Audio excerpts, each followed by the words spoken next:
all that we have the same configuration. It has other imaging modalities, and that the patient is in a cylinder.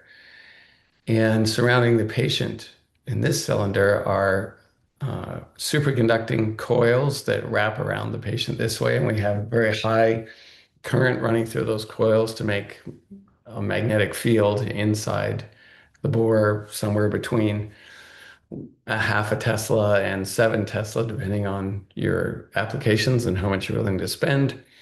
And then inside the uh, large coils that create the static magnetic field, we have gradient coils, which we're going to actively switch currents off and on in those gradient coils in order to manipulate the signal and do spatial encoding. And then inside the gradient coils, we have a radio frequency generator that makes a large radio frequency field for our RF pulses that are used to elicit signals from the patient. Okay, now I'm going to skip through what we've done thus far. There's a quick review, and we'll get to this slide, which is the gradients themselves. Oh, that's not working. I'm going to put that up in the corner there. There we go. So here's our patient once again inside the tube. And this is a photograph of the current pathways. These are copper strips that have been pasted on here with CAD/CAM modeling. And current will run in these copper strips in order to create magnetic field gradients inside the MRI bore. And a magnetic field gradient, let me go here.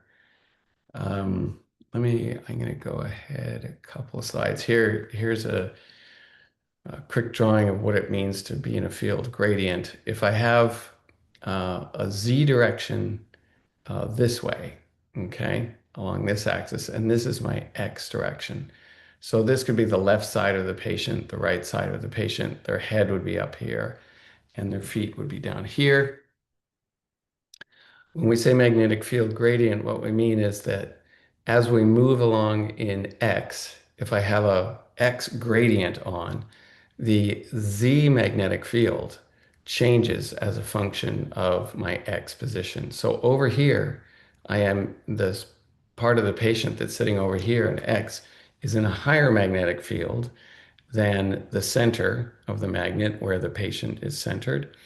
And on the patient's right, we have a lower magnetic field. And ideally, this change in magnetic field as a function of position inside the bore is a straight line, like this linear function. You want something that's nice and straight. So the spins over here change their resonant frequency.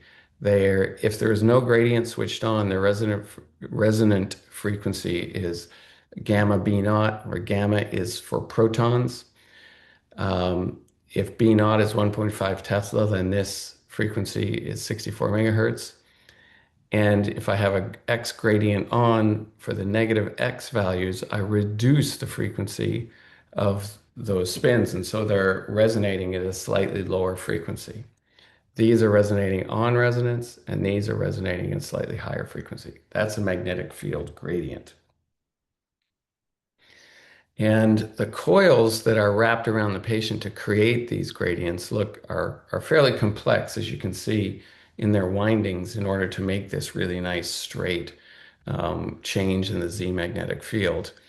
And here you see there's red coils here these would be used to get an X gradient. These gold coils would be used to get a Y gradient here.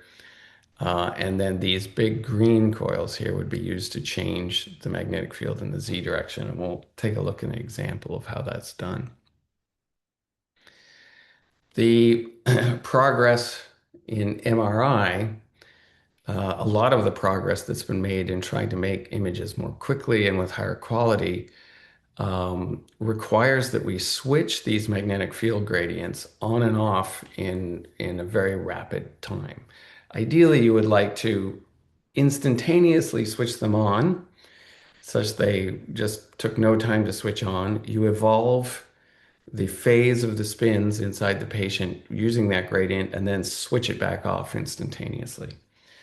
Now, that's physically impossible to do because the gradient coil, the thing that we're switching current off and on, it has self-inductance. And so there's a resistance to pushing current through that coil because it creates a magnetic field. It creates this energy. And unless you have extremely high voltage, that basically self-inductance causes the coil to current in the coil to rise more slowly. So to brute force that inductance, NMR manufacturers, what they do now is they build enormous amplifiers. And these amplifiers are essentially the same as audio amplifiers that you would use to create a very loud amplification for audio signals in a concert, for instance. Um, so the gradient, these numbers probably won't mean much to you unless you do MR, but we want somewhere on the order of 5 Gauss per centimeter in the change in the magnetic field as a function of distance, or a 50 millitesla per meter. And the slew rate is how quickly we go from zero to this maximum gradient. And a very fast modern slew rate would be 200 Tesla per meter per second. One of the reasons why it's limited in terms of how fast you can switch a gradient off and on is because when you're changing the magnetic field locally at this speed or at this rate, at this 200 Tesla per meter per second, you induce voltages inside the patient, like current loops, because you're pushing magnetic field into the patient, a changing magnetic field. And that induction will actually make peripheral nerves activate and twitch. And so if you switch the gradients too quickly for humans, you will make the human twitch in the scanner. And so you have to keep the switching rate below that physiological limit. And it's roughly about 200 Tesla per meter per second. So if we're getting up to 50 millitesla per meter at that rate, we can ramp the gradient from zero to maximum in 250 microseconds. And so that's terrific. It's not much time. Remember, the order of the time of our free induction decay was in, tens of milliseconds, right? So 250 microseconds is a small fraction of that time. In order to do this, it requires a 1 megawatt gradient amplifier. A 1 megawatt amplifier is something that you usually don't see in your home. And unless you have extraordinary needs for certain types of music. For example, the Metallica 2017 World Tour, to amplify their entire stage of speakers and PAs, was 1/3 of a megawatt, right? So these things are pretty powerful. So here's a schematic of the current paths of those that create those gradients. And this is showing the X gradient coil up here. And we would have current running through these bars right here. This is a return path, and it goes this way in a return path. And their parallel current runs through this, and it's going to create a gradient across here in the X direction. Just rotate that pattern onto the y-axis. That creates the y gradient, and then these are the z gradients. And we'll look at how that is created here. This design of coil where you have basically a rectangle that is sort of tacked down or glued onto a cylinder. We've made these in the lab actually ourselves, and you can just hook them up to the scanner actually and run them using the scanner. But here you can see the current path in this rectangle goes around like this, back this way, back around here, and then there. So as we're towards the imaging volume, which is here, we need to create a gradient in this imaging volume. I have a current pathway along here, and a mirror image of that coil on the other side, say this is Z equals zero, this plane here, and then a current path that's going this. So I have parallel current paths in these two arcs. And if you ask, well, how does the current in this arc change the magnetic field in the area around this arc? You can use the right-hand rule that you learned in high school for if I have a current in a wire and I put my thumb along the direction of the current, then my fingers will wrap around the wire in the direction that the magnetic field is pointing. And so you'll get a circular magnetic field around the wire, and the orientation of that circle is governed by the right-hand rule. So if I use the right-hand rule and I put my thumb along this direction, I will get magnetic field pointing this way, wrapping around and pointing back this way and wrapping around like that. So it's a circle like that. Similarly, this is exactly the same current path, so I have the same shape here. So the magnetic field goes around the coil this way.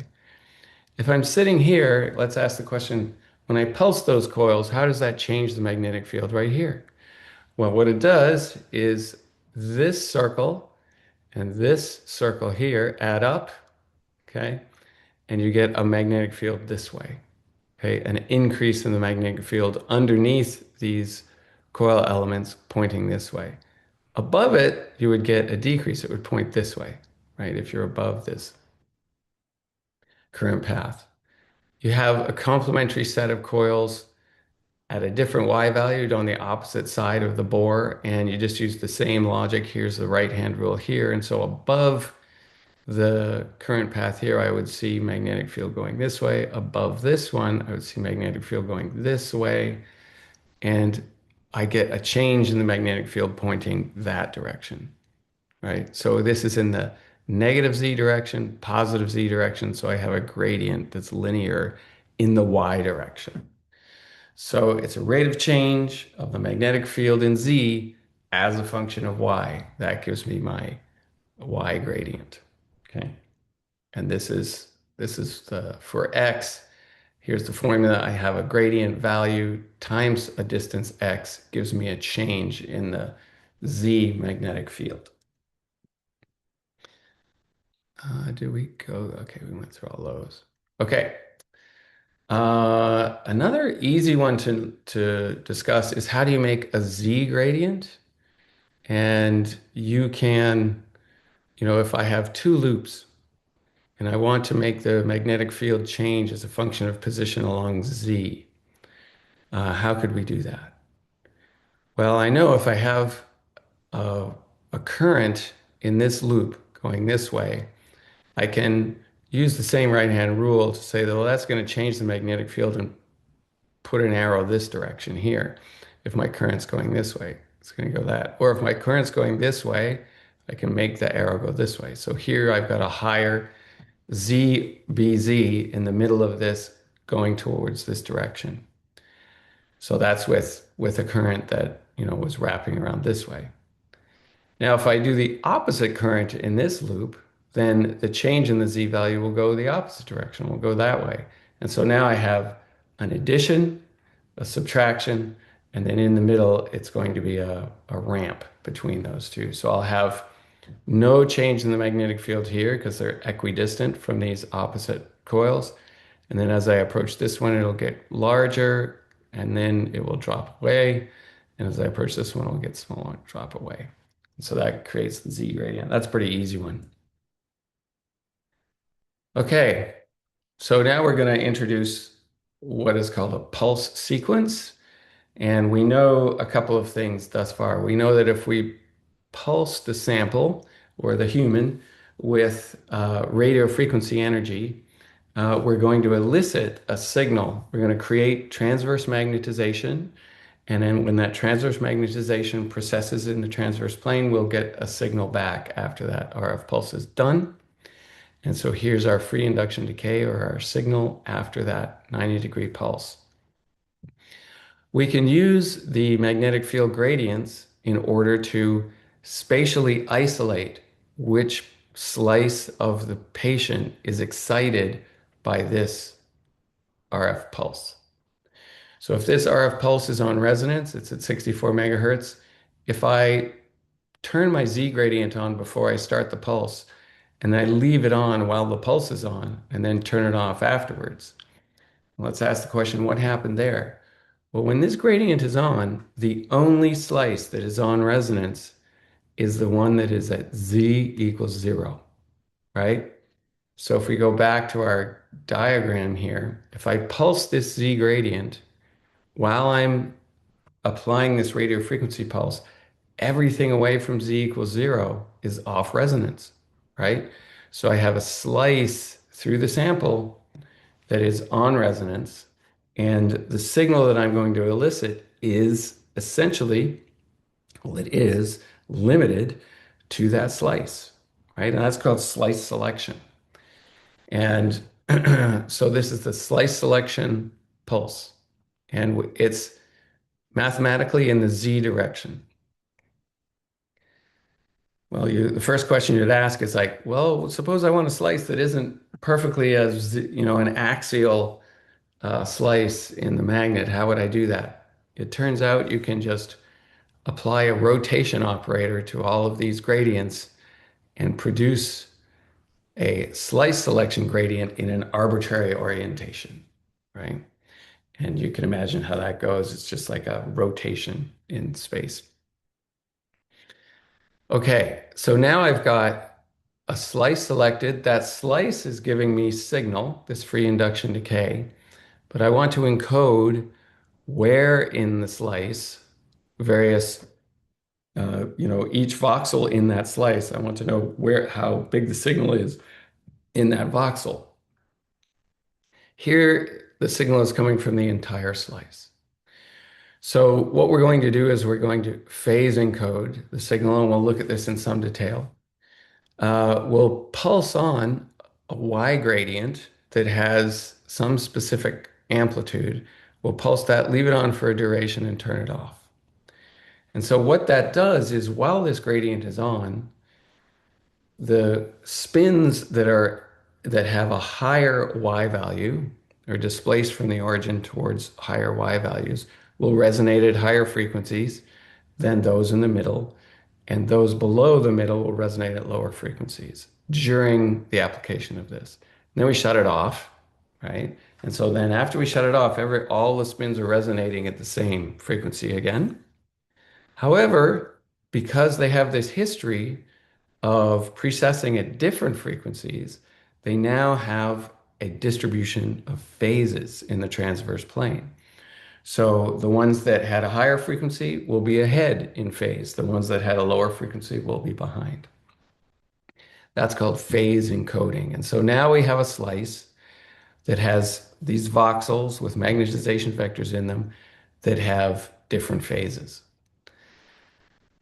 We can turn on a slice selection gradient again, such that this radio frequency pulse only affects those spins in our slice. And we'll do a 180-degree pulse. And as you recall, when I do a 90, 180, when I go to twice that distance, if this is TE over 2, and if I go to TE, I will get a spin echo. And that's done with not even any gradients on. You're going to get a spin echo out there. And while we're reading out, or while we look for this spin echo in our receiver coil, okay, and we know exactly when it's going to occur, so we turn the receiver coil on over here, and we read out signal till about here. During the readout of that signal, we will turn on an X gradient and keep it at a constant value. And what that means is that spins in different columns, all the voxels in one column, will be resonating at the same frequency, right? Because of this gradient. Those voxels that are right down the middle at X equals 0 will all be on resonance. Those that are basically displaced in the positive X direction will be resonating at a higher frequency, and those displaced in a negative X direction will be resonating at a lower frequency. So this signal, if you take the Fourier transform of that signal, it will be composed of those frequencies that we have created. We've created dispersion of frequencies with this gradient When we take the Fourier transform of this to look at those frequencies, we will see signal that is proportional to all of the voxels in that column, right? And each X column will be resonating in a specific frequency, and then thus we can pull them out with a Fourier transform. And that's called frequency encoding. It's often called the readout gradient. This is the phase gradient. This is the slice gradient. And with the reasoning that I gave you about being able to change the orientation of the slice from axial to any arbitrary orientation with a rotation of these, a 3D rotation of these three elements, it's true for phase encoding and readout as well. Okay, you just rotate all these gradients together and you can be imaging in an oblique plane. It can be a sagittal plane, it can be coronal, axial, or anything in between. And you can change those planes in real time. We built a system in which the physician could control the orientation of the imaging plane in real time so that they could track a device that they were using to perform an intervention in the heart.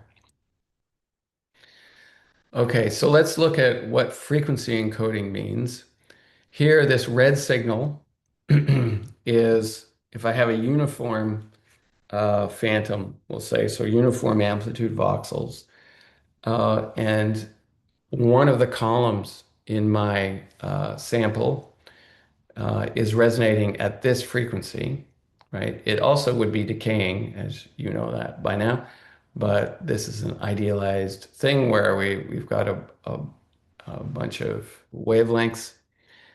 And then if we go to an X location where the frequency is lower, right? So in the negative X direction, we would see the column resonating with a lower frequency. When you add those two things together, in this image, we only have two columns that have signal, right? This one at this frequency and this one. When you add them together, you get this signal, right?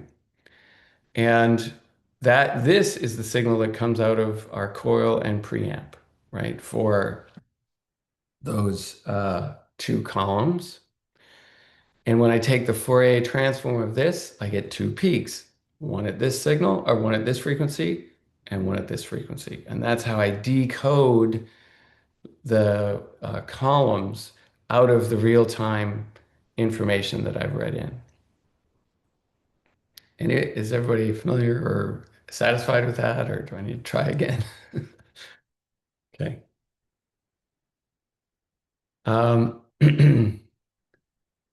The other thing that you can change in a sine wave is not just the frequency, but you can change the phase of that signal. And so the composition of the voxels in a column will be resonating all at the same frequency when we read it out. However, recall, just before we did our readout, we also performed a phase encoding pulse. And what that does is, if I have now two signals in my column, one is up, say one is the origin and one is up, then the one at the origin, it has a readout that looks like this. It's a sine wave with the frequency designated by our readout gradient. And then the one that's up is advanced in phase because during the phase encoding pulse, it got ahead of the other voxels in that column, and it now is giving off a signal that looks like this. And so we have this constant phase shift on that voxel. And that is there for the entire readout period, that phase shift. It basically, that shift is what has encoded the Y location. So when I look at my two signals, remember if we go back here and we say, oh, I'm going to take a Fourier transform here, and I'll get a peak at this signal and a peak at this frequency and at this frequency. When you look at that peak, you can also look at its phase, right? And the phase will tell you how far it is up in the Y direction. So here it is. Slice selection. We select one slice in the sample.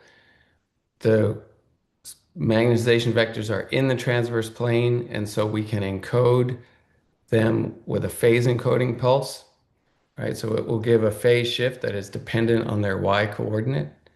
And then that phase shift rides along with all of the rest of what's going on here, this magnetization management.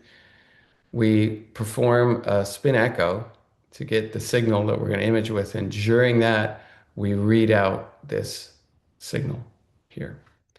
And so I read out different frequencies uh, from this and different phases, which goes back to this encoding here. When we look at the Fourier space of our raw data, and so if I come back here, we know that the composition of this time domain signal are just the Fourier components because I'm going to take a Fourier transform to look at those components, right? And it turns out that for our sample here, say this is an axial slice, if we look at what a signal looks like in time, this is our readout time along here, which is called kx. We'll see how we get there. And so the signal, it's low and then it comes up to an echo and then it goes back low again, right? And then we do another phase encoding pulse back here, blip, blip, blip, and we make that a higher phase encoding pulse. And that will move us to a different data, which with different phase offsets, and we measure that in the time domain as well. We can take the Fourier transform of this raw data, actually the inverse Fourier transform, if you're being nitpicky, and it will give you back the amplitude of each voxel and its phase. Okay, so this picture here is the amplitude of each voxel that is in there.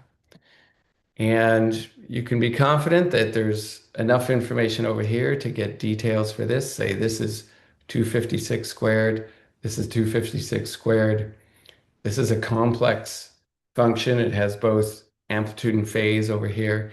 This is a complex function that both has amplitude and phase. What we've displayed here is just the magnitudes. And in fact, this is probably the logarithm of the magnitude of the Fourier coefficient for the raw data for this, so that you can see details in the background because this peak pretty well blows everything away in terms of its amplitude with respect to what else is out here. So that's a quick, explanation of how spatial encoding is done in MRI. Here's our raw data for a sagittal slice now. So we've rotated our gradient such that the slice selection gradient would be on the, which axis do you think to make this? We go back to this drawing. If I want to make a sagittal slice, how do I want to select my voxels? Well, if I'm going to do that, I would put my slice selection on the X direction, right? And then that's the left-right direction. So now I have selected a slice right down the middle of the patient, right? That's by rotating the slice onto this. We can keep the Y gradient as our phase encoding gradient and shift the readout gradient up to the Z direction. That's one way of doing it. Those are interchangeable, the Y and the Z. Okay.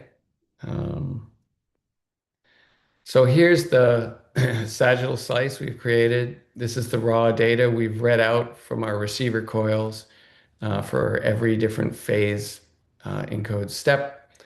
I take the inverse Fourier transform and I get this, right? And it's this fantastic representation of soft tissues, right? Because in NMR, the signal comes from water for the most part. It also comes from fat, hydrogens in fat. But for the most part, it's water. And so you get this remarkable contrast between different soft tissues, which is not true of CT without putting some kind of contrast agent in. Most soft tissues have remarkably similar Hounsfield units, and so you don't get great contrast natively from CT in a brain like this. It's getting a lot better, but it still doesn't reach the contrast that you get with MR. So, what would happen if, let's suppose this is our phase encoding direction this way, and this is our readout direction. And so we go zhoop, zhoop, zhoop. We're taking data. Each RF pulse gives us a new stroke of data with a different phase encoding step. But instead of doing 256 phase encoding steps, I only do 32 right here.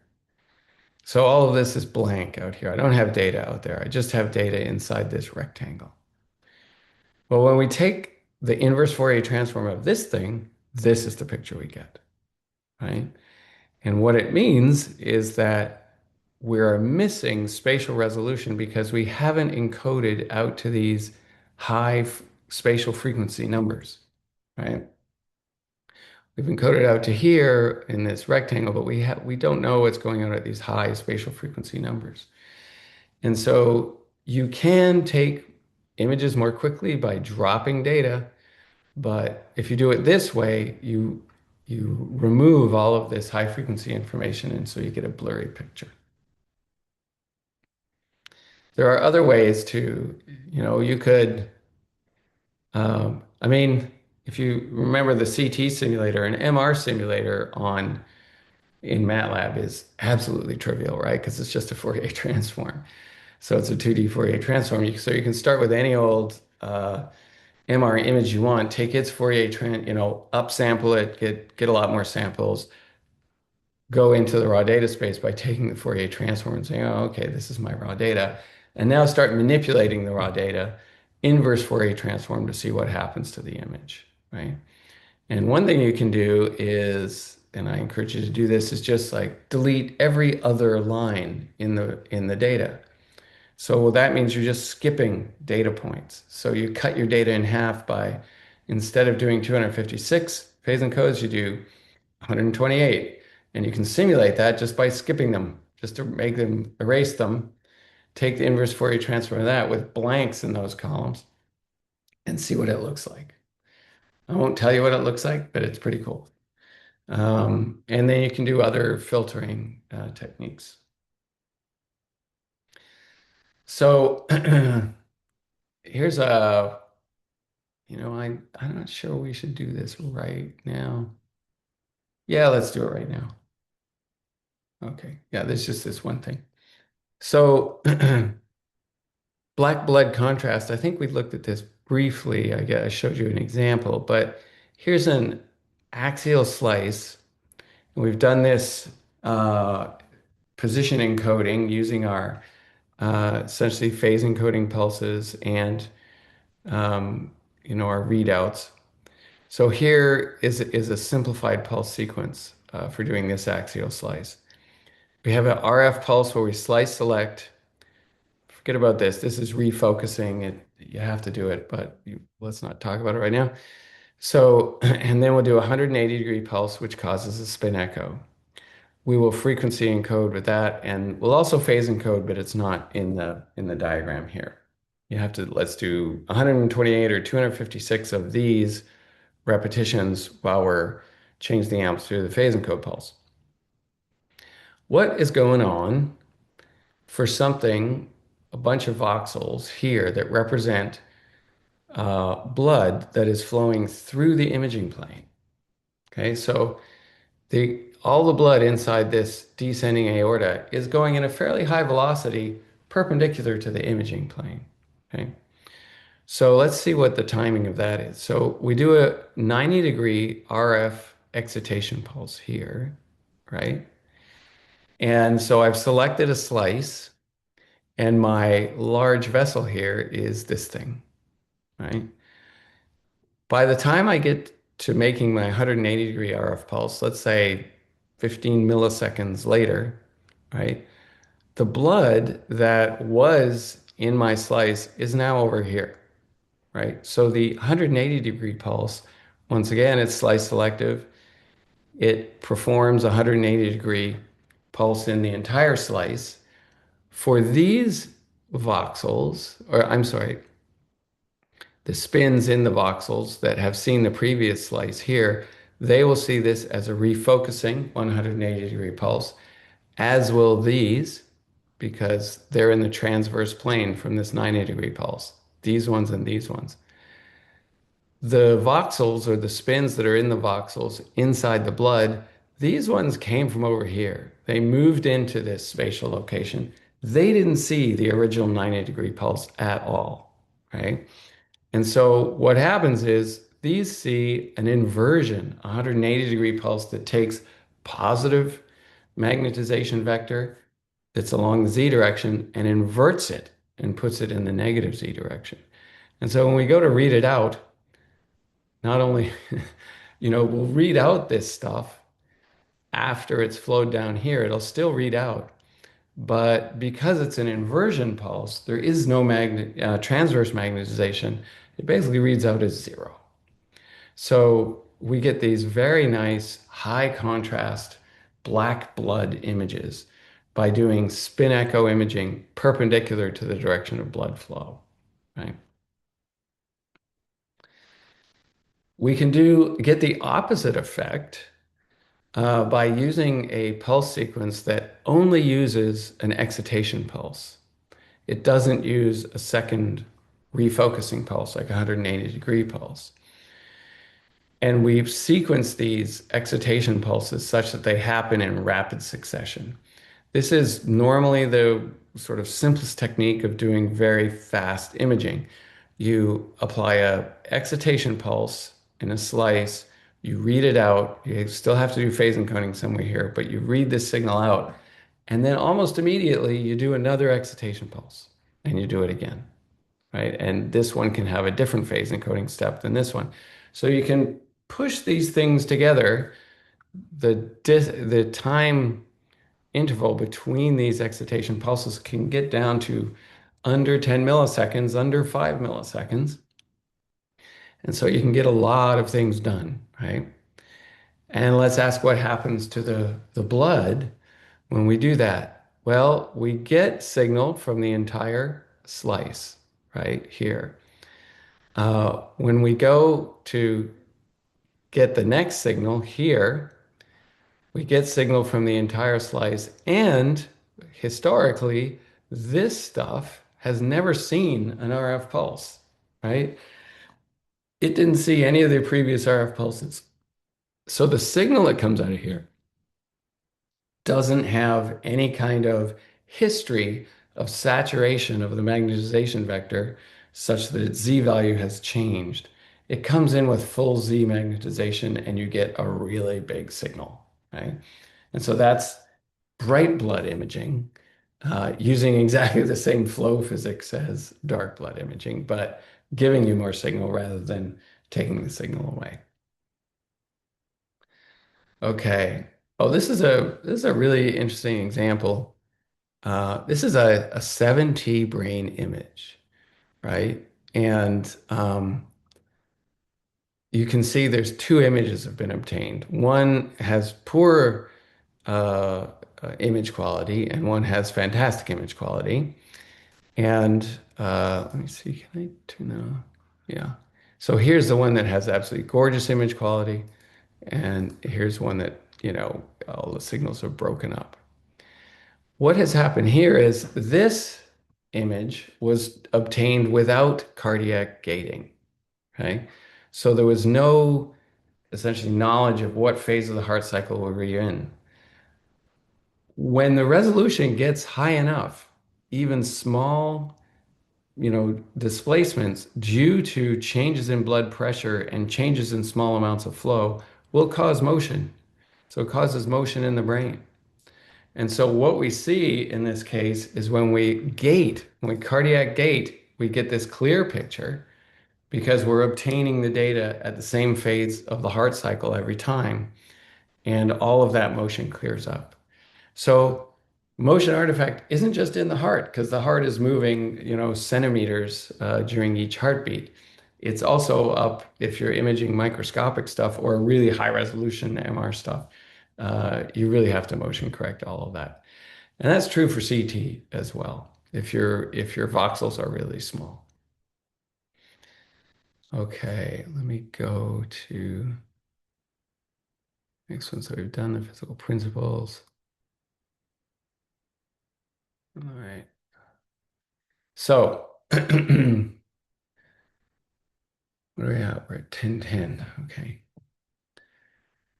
So here's our pulse sequence that we just looked at. We have phase encoding pulses, readout pulses, and we do that after selecting a slice.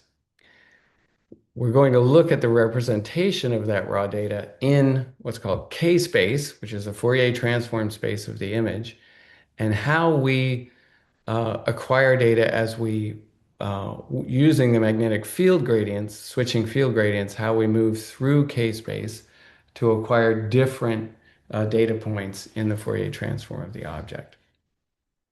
So this sets up the coordinate system that we're going to look at this in. There's the Kx, which is in frequency space. Kx is like cycles per meter. So it's a wave in space. So if you look at the ocean, you can see sort of, swells that have different separation. That's a wave in space. If you look at your floor, you have essentially mine has different longitudinal boards so that's another sort of frequency in space. And that's in radians per meter or cycles per meter. Uh, it turns out what we're going to do to make MR and different pulse sequences, figure out how to sample different values in this Fourier space. And to do that, we're going to use magnetic field gradients. And so let's look at the math of what a gradient is. This is basically the value of the Z component of the magnetic field at each point in my magnet or in my imaging volume equals what the static field brings to the party. So this is always there. That's the 1.5 Tesla static field.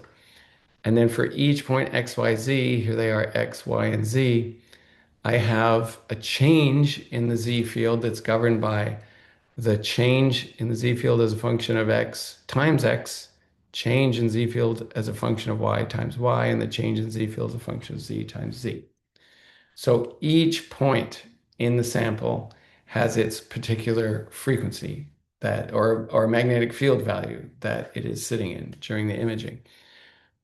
Notation wise, we're going to not put these partial derivatives in anymore. We're just going to call the X gradient, right, is this thing, is the partial BZ by dx, okay? And the Y gradient in the same way, and the Z gradient same way. So let's look at the Y gradient. So if this is essentially my change in Y goes this way, GY, it's, I have a magnetic field in Z getting bigger as my Y increases, okay? And then this is the Z gradient or GZ, where as I move along in Z, my Z field changes. Let's go back to this mode. Okay, this looks pretty gruesome, but it's not that hard once you get to know the definition of everything that's in here. The time domain signal that we're going to measure. So this is just a straight up RF signal that we're going to receive with our coil. And it has essentially a sinusoidal component, right? That is, uh, it's evolving at a specific, like resonant frequency, right? The way we're going to modulate that signal is we're going to turn off and on gradients, right? So while this signal is on, our modulation of this thing is going to be uh, done by switching these gradients off and on. And so let's write it out for the X and Y. So let's say we have a slice and we're just going to modulate our signal with an X gradient and a Y gradient. This thing is the actual magnetization amplitude and phase of a specific voxel at X and Y. So This is our image, essentially. This guy right here. It's a complex number. It has a phase and a magnitude. It's at a position x, y. The phase shift applied to this magnetization vector is given by this term here, right? So this is just a complex exponential, or it's called a phasor. It has a unit amplitude, this whole function here, right? It has a unit amplitude and a position in the plane, which is given by the total angle that I have in this argument here. To generate what that phase shift is, I integrate a long time the gradients that I've switched on and off. Okay. So remember, gx is a function of time and gy is a function of time. If we go back to our coordinate here, so here's gy and this is gx. And so this is the gx as a function of time. It goes negative, then it goes up positive, then it goes back to zero, right? And this is gy as a function of time. It's 0, 0, 0, 0, up to a positive value, and then back down to 0, 0, 0, 0. Okay. And so you can imagine that's what these functions are doing. This is 0, 0, 0, 0, and then it goes negative, up, and then down, positive. And this one is 0, 0, 0, 0, and then it becomes positive for some duration in time. So this whole function is integrated over the time of our pulse sequence here. So when these are on, they're going to cause a positive integral or some, number under the integral, and they will change the phase of our magnetization vector, right? And we did that with a hand wave way before. This is how it's encoded in very simple math, right? And then we add up every voxel in our slice xy, and that's what this integral over dx dy of this thing gives us an amplitude at some time, right? And time is right here. That's like up to the integration up to that time point is our signal, okay?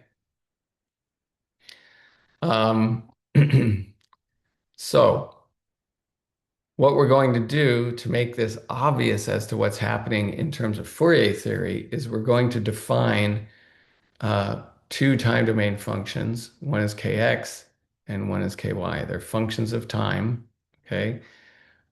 In the same way that gx was a function of time, we've now performed this integral to get to this time value here.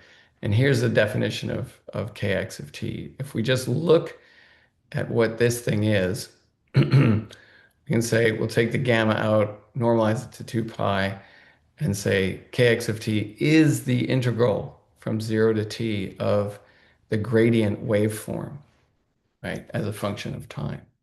So whatever the integral is that from 0 to wherever we are in time, times the values that gx has obtained during that time, that's going to be our k of t value in this integral.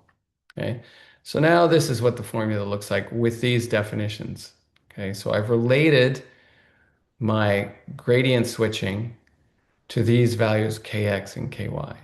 And those variable names weren't picked randomly. These are the spatial frequency coefficients of this signal, right? Of this 2D signal. So, or the spatial frequency coefficients that are added up to get this signal, right? So remember, we're still going to add everything up in the plane once these phase shifts have been multiplied by our object. So at each time point, right, the magnetization or the signal is the Fourier transform of the object. And that you can, you look at this, at the definition here, and that becomes obvious that at each time point, we take the object, do this integral, that's equivalent to doing the Fourier transform of this object, right? So here's the signal we're measuring in our coil. It turns out to be the Fourier transform of uh, our object at that point at a specific kx and ky. Um, if we look at these as time domain functions, you basically have a trajectory that you are drawing out in kx and ky, right? As time goes on and you integrate under your gradient coils, kx and ky will change together and give you some trajectory through the Fourier space of the object.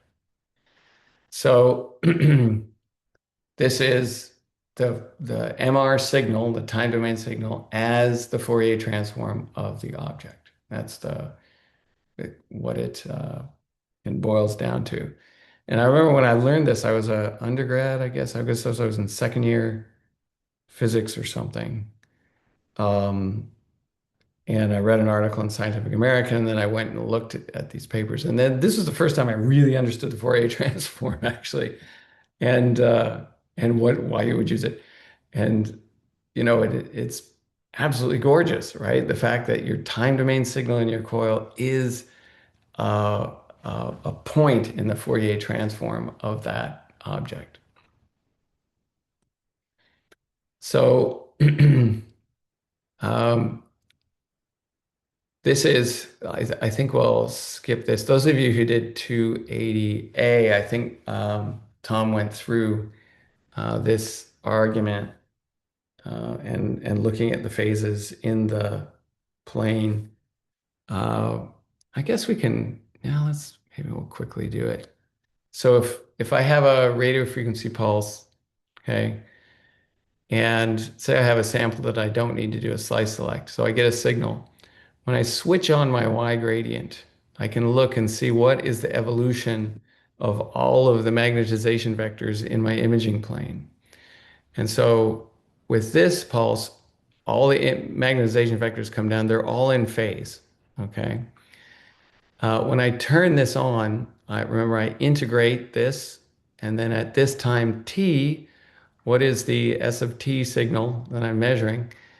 It's an addition of all those magnetization vectors, but now they have this phase shift on them, right? So at y equals 0, nothing changed because the gradient doesn't change the magnetic field here. Here, as we go up in y, right, the phase is advancing as I go up in y, and as I go down in y, the phase is going backwards. So now at this point, if I'm measuring my signal, I have the addition or the summation of all of these magnetization vectors.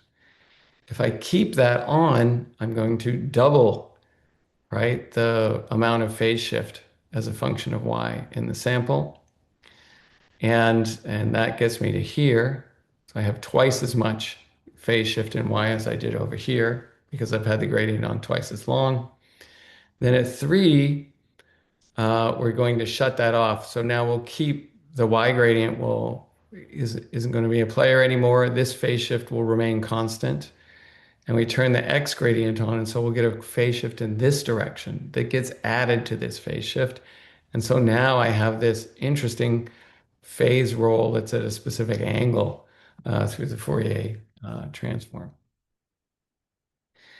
And where does this put us in k-space? You can when we're looking at the Fourier transform, we start at the origin, okay? And then as we go to point 2, this pink point, we move up to here. And so this is the phase shift in the y direction moves us up to this line. Keep that y gradient on. We keep moving up. We're up here, right? Let me turn this on again. We're now up here at this point and shut off that y gradient. We no longer move upwards. If we turn on the x gradient, we move in the x direction, or the kx direction, I should say this way. And so you can imagine if I'm sampling signal this whole time, I'm actually sampling all of these Fourier components of my image, right? So as soon as this comes down, when I turn this on, I can just start sampling and I move away from the origin and hit these points.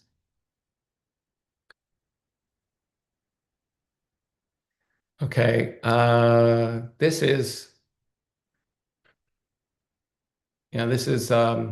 how you modify the phases in the object you're sampling such that you sample across zero and you sample across k equals zero, right?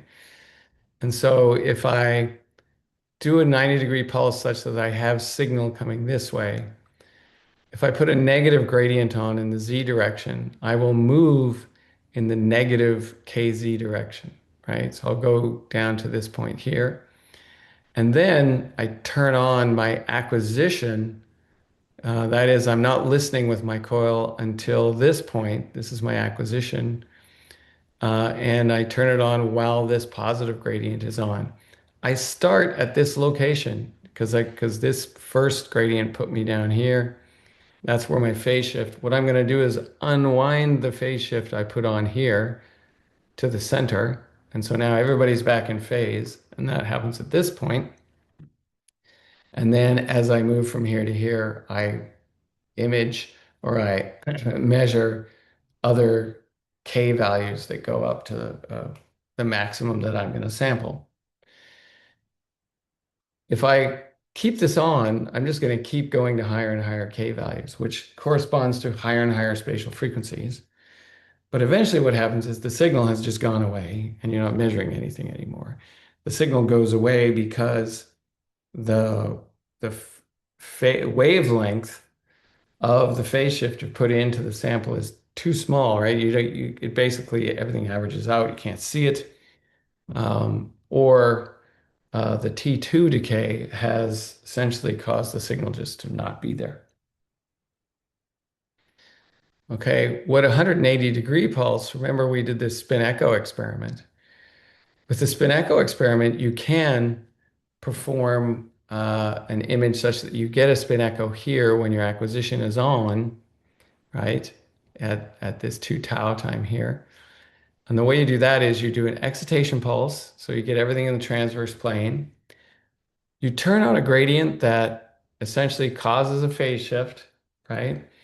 And so it pushes the phase to a positive value here. This is our Z gradient. So we push the phase to some positive value over here. So we have a lot of phase across the sample. When I apply my 180-degree pulse, because we're in the transverse plane, all of those phases flip from their positive value to their negative value. They go to here, right? So that's what happens with this RF pulse. I get down to here and then I turn on a new readout gradient that's twice as long as this one, and I read this whole data from negative K maximum through zero, everybody's in phase, through to K max positive. So that's a spin echo spatial encoding with gradients, with readout gradients. And here it gets, now we've popped in a phase encoding gradient. So I do an excitation pulse, I have transverse magnetization. Simultaneously, I put on a X gradient or a readout gradient in a positive direction, and I put on a phase encoding pulse. So if these are of the same amplitude, I'm going to move in K space on a 45-degree angle, right? In KX and KY. It looks like the KY for here is a little bit lower than the KX, so I'm probably using, say, this one here, right? And it's moving me out to this point, okay? I shut those gradients off. I'm still at this point. I apply a 180-degree pulse. All my positive gradients, it gets reflected about the origin with that 180-degree pulse. And then I just turn on an X gradient and my acquisition, and I read out this line of the K-space. So these are K-space trajectories. And if you want to get really fancy, you can make a magnetization vector in the plane with an excitation pulse, and then simultaneously pulse a readout gradient, which is readout and phase in this direction, and they'll be sinusoidal and growing. And you phase these two functions such that your trajectory through K-space looks like this. It's a spiral. that comes out, which is a kind of a natural way to sample something that is has a high value in the middle, right? Because you sample a lot of the middle space early, and then as you go out, as the signal here starts to decay from T2, you just run out of signal at these high spatial frequencies out in the outer reaches of K space. Right? You do want to change the rate at which you're sampling as you're going out here, right? Um, or it is just naturally changed, and so you need to do some interpolation to get all of this back onto a grid that you can do a inverse Fourier transform. Another way of doing this is an excitation pulse and just do one straight up readout, right, in a particular direction that is given by the ratio of these two gradients, the readout and the phase. And so if this readout gradient was positive and the phase gradient 0, that would correspond to this readout along here. And then if this was 0 and this was positive, it would correspond to this readout here. And then you just angle them by changing the relative amplitudes of those gradients. And now we have a data set that looks astonishingly like CT data, right? We have a radially sampled Fourier transform of the object. And this is the way early MRI was done with these radially sampled Fourier space estimates. So how do we do this in the heart? We're going to collect K-space data to make images. Normally, we cannot collect K-space data in, say, 50 microseconds and we get all our K-space data. In order to, as you recall, it took 250 microseconds to switch the gradient up to its maximum value. And so we're looking at, a millisecond or so to be able to read out some part of K-space. And so we need to put, say, 128 of those together to make a decent picture. So that's 128 milliseconds of reading out data. So that starts to get a little long, right? Because that's if you tag all those together, that's probably only about 7 frames a second or something like that. And so it's a fairly low temporal resolution. So how do we improve that? Well, what we do is we assume that we can take data in multiple heartbeats and that each heartbeat looks the same in terms of its motion, in terms of its position. So when I say position, I mean breathing. If the patient continues to breathe, the heart's going to move up and down in the field of view. And so you can't assume that you're imaging the same object over time. But if they hold their breath such that the heart stays in the same position, then you can use the EKG to make sure you're imaging the same phase of the heart cycle. And if each one of these lines took, say, 10 milliseconds to acquire, this is just an example, and that seems a bit long, but it looks about right for this diagram. So it would take 40 milliseconds of pulse sequences in here. We would have 4 of those phase encodes inside this time window, and this would be a 40 millisecond window, say. Well, we can't make an image with this data because we've only taken 4 K-space shots, right? So we get a trigger from the EKG. We wait until this same delay that we had from this EKG to this point, this EKG to this point, and we'll fill in the next block of K-space data. And so now we're filling it up heartbeat by heartbeat, and each raw data set represents whatever the heart is doing in this phase of the heart cycle, right? This is called segmented acquisition. So we take segments of K-space in each heartbeat, and in this last one, we do this last 40 milliseconds, right? So now I have something that's 40 milliseconds wide, so it's over 20 frames a second, and I've got enough data to make a picture. Now, this isn't to scale in the sense that I'm going to make a picture with 12 lines of K-space. Normally, you'd use more than 12 lines of K-space. You'd probably want at least 32 to 64 or something like that. So we can speed this up a little bit by getting one line every millisecond or something like that. Okay, so that's segmented acquisition. And that's how we get these really nice looking movies in cardiac MR. When you see a super clear, high temporal definition movie, you know that that person held their breath for quite some time, and you know that the EKG was very uniform, so that the same part of the phase of the heart cycle is imaged every time.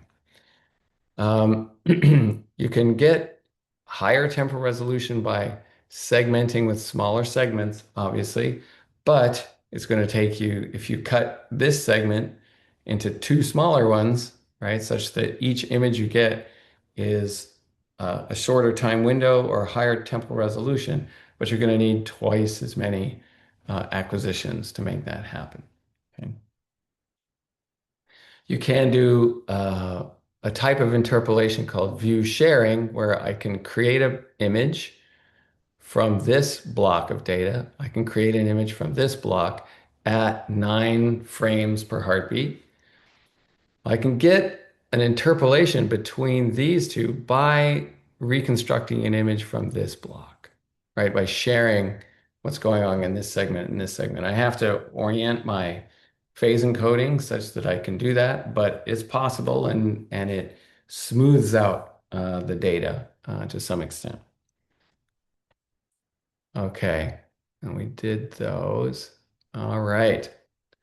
Uh, 1037. So this goes to 1050, correct? Yeah. Okay, so I got 10 minutes. So we'll look at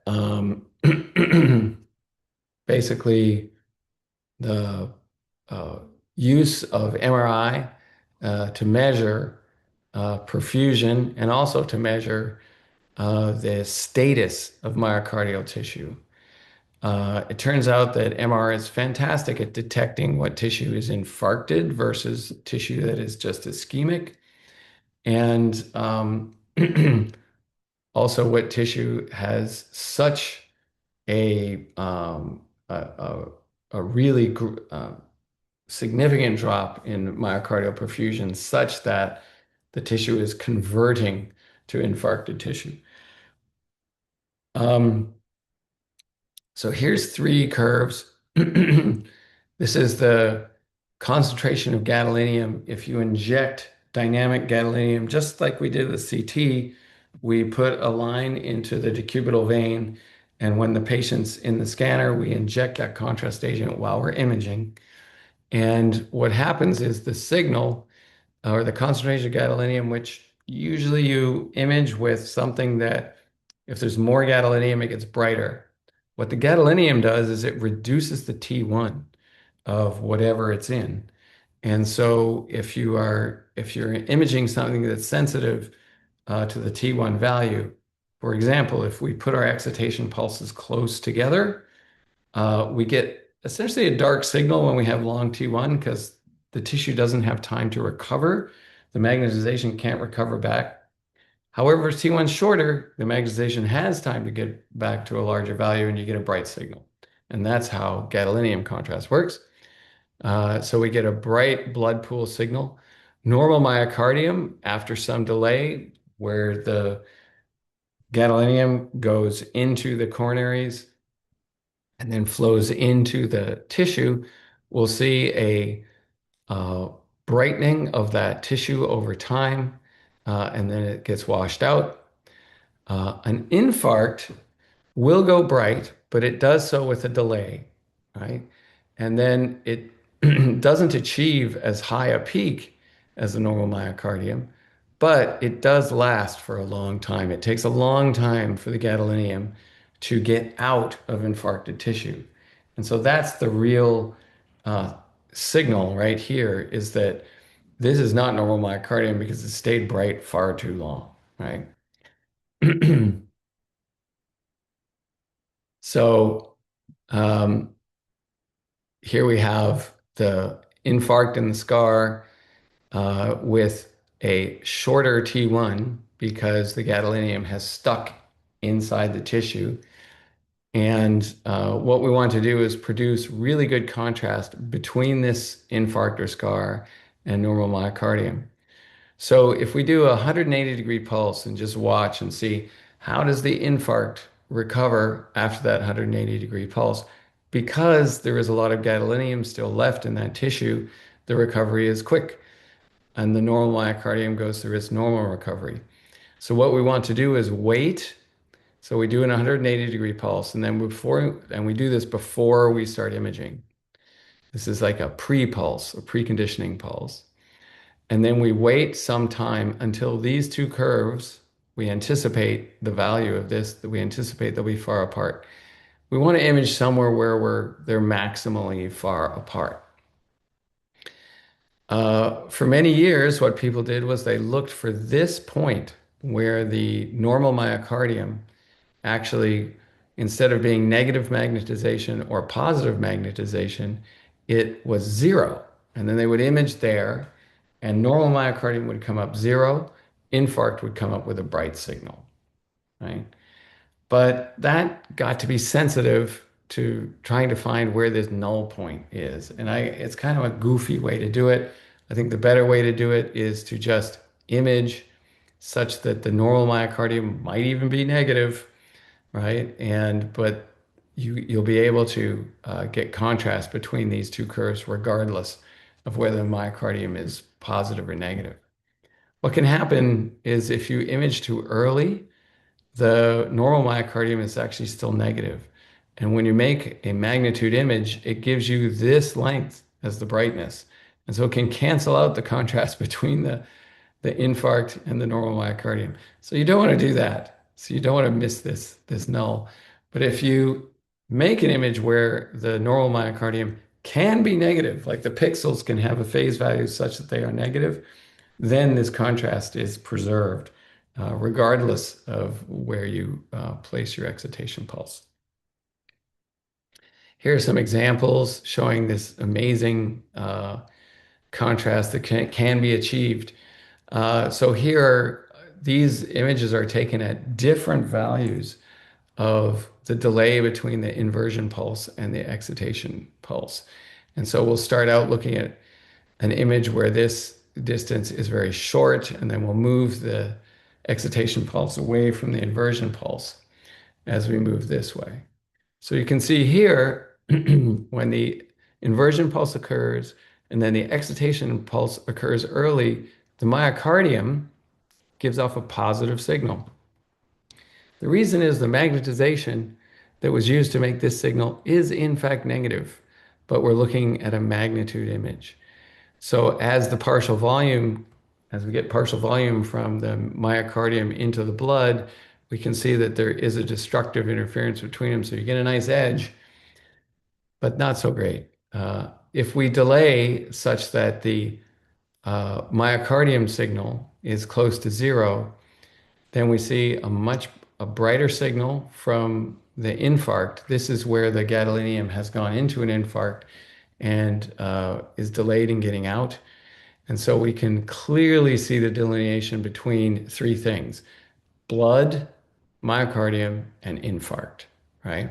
You would like all of those three things to be at different levels in order to appreciate this signal. If you wait too long, right, then the contrast has gone away between basically the myocardium and the the infarct. So this is if you do a magnitude version of the reconstruction so that even when you get the zeroing pretty close, you don't achieve the same contrast you can when you can let the normal myocardium actually have negative signal values. And this, you have to do a phase correction to do this. When you make images that have negative possible values, sometimes other reasons that have changed the phase cause artifacts in the picture. And so you have to be adept enough at cleaning up those phase artifacts in order to produce this picture. But I think it's worth it. And as you can see, we have beautiful delineation of the infarct and the myocardium. Again, we can make these functional maps with MR just the way we did with uh, CT and nuclear medicine. And so you can take a look at what these maps represent on the slides, and it's in the same bullseye coordinate system, etc. And so you can look at things like the volume of the infarct or the fraction of the left ventricle that is covered with infarct and the mass, etc.